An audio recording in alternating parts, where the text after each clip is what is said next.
El Jerez de Margarita en Canal Sur Radio.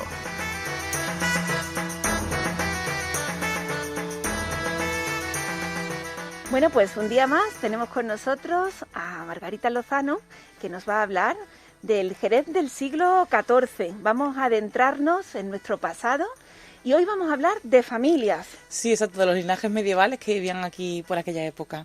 Bueno, hay muchos apellidos que llegaron en el siglo XIII, la conquista cristiana, pero que después fueron desapareciendo, como puede ser los Nuncibay. En fin, Nuncibay, qué apellido sí, más curioso, no había oído sí. nunca. O los Cea, que bueno, además la C viene como con el guioncito debajo, o sea que con la cejilla. Sí, exacto, en fin, apellidos que luego eso se perdieron. Pero bueno, pero sí unos cuantos. Yo en el libro intento mencionarlos todos, ¿no? Pero lo más importante, o lo que yo consideré más importante, los metí en el concejo en ese momento, ¿no?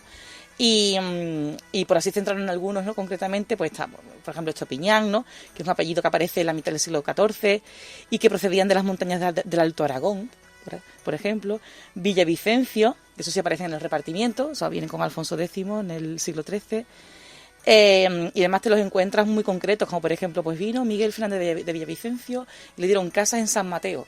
O sea, que tienes incluso los datos de dónde vivía exactamente, ¿no? A partir de 536, o sea, muchos datos, ¿no? Los Dávila también, siglo XIII en el repartimiento, que descienden de un Mateo Dávila, que se nombra en la crónica de Alfonso X, como que estuvo presente en las Cortes de Burgos del 1271 como procurador jerezano. Los Ponce de León son posteriores, aunque los metí por la relevancia que tienen, pero eso son ya del siglo XV realmente, ¿no? Cuando aparecen los Ponce de León. Los López de Carrizosa sí que vienen en el siglo XIV, que aparecen incluso en las actas capitulares de aquí de Jerez. Hay uno que aparece en el 1410, como que declara que en mayo llevaba más de un mes en el Real del Infante Don Fernando.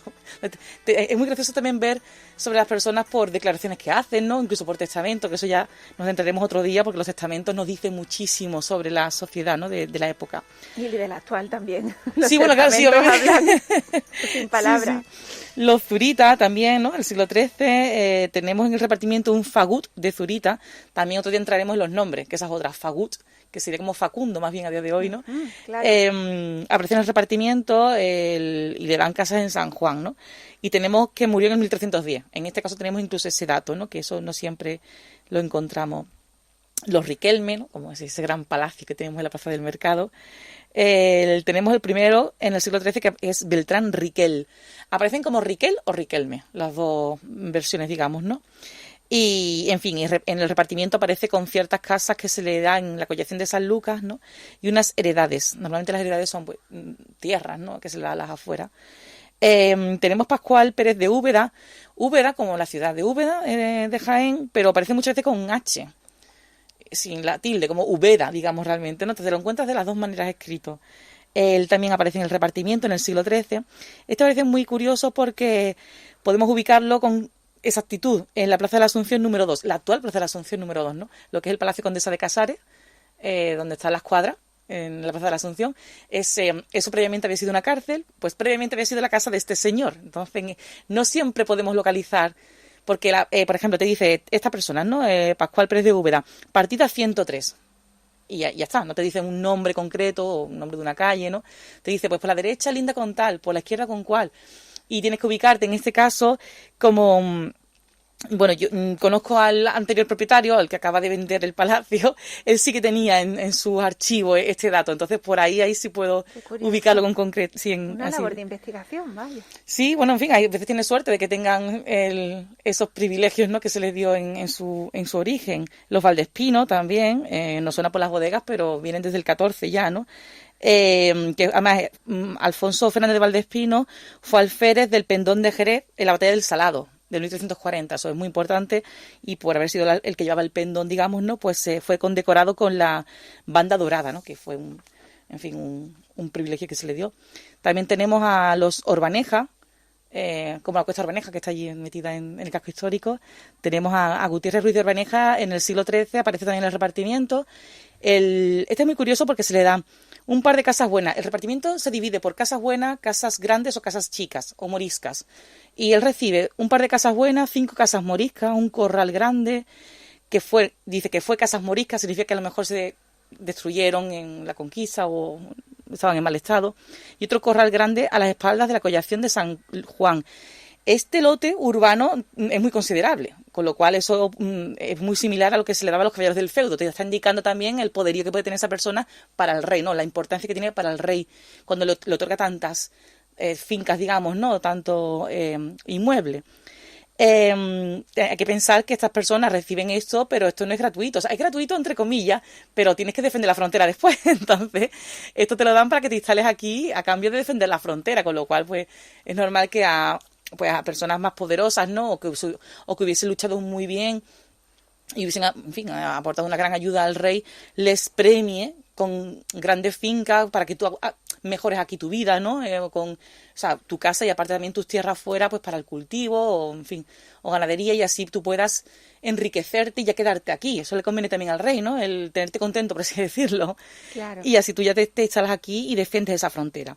También tenemos a los palominos, que también lo tenemos por bodegas, pero son del siglo XIV.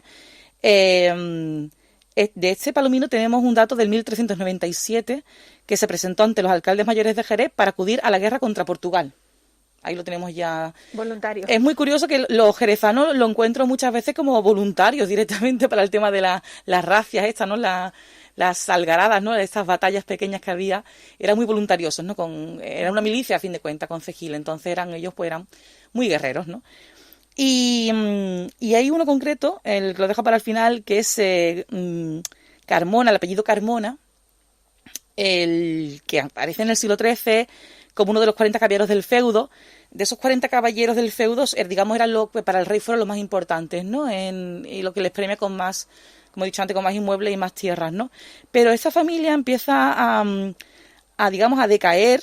Bueno, este hombre recibió dos pares de casas buenas, otra pequeña, 2 corrales. Pero cuando empiezas a estudiar un poco ese apellido, la implicación en tareas fiscales, el ejercicio de oficios concejiles, de marcado acento económico, y la explícita referencia a ciertos Carmona como hombres acaudalados y comprometidos con las operaciones de préstamo, delinean un perfil habitual entre los judeoconversos. Y además, los judeoconversos solían ponerse apellidos de ciudades.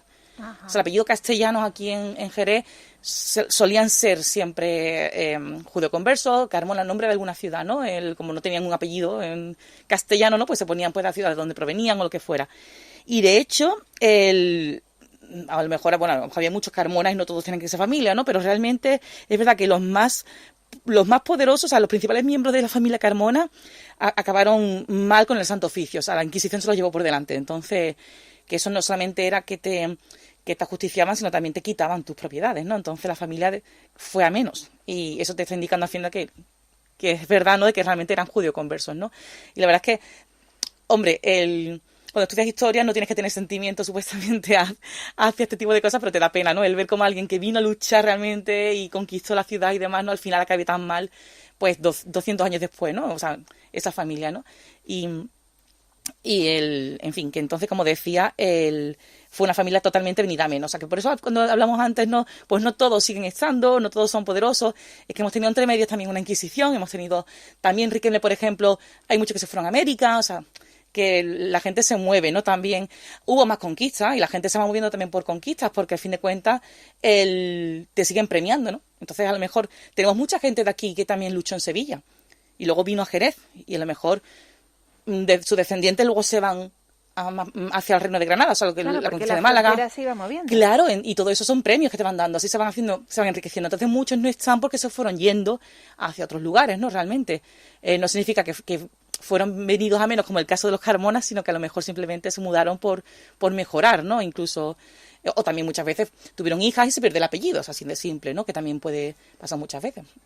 Algunos, sin embargo, pues sí quedan. Sí, claro, los Villavicencio. Hoy en día en Jerez escuchamos todavía estos apellidos. Claro, López de Carrizosa, Villavicencio, esos son los Dávila, ¿no? Son apellidos, Zurita, son apellidos que todavía están a día de hoy. Muchísimas gracias, Margarita. Un placer escucharte y conocer un poquito más acerca de nuestro pasado. Te emplazamos a la semana que viene. Muy bien. Buenas tardes.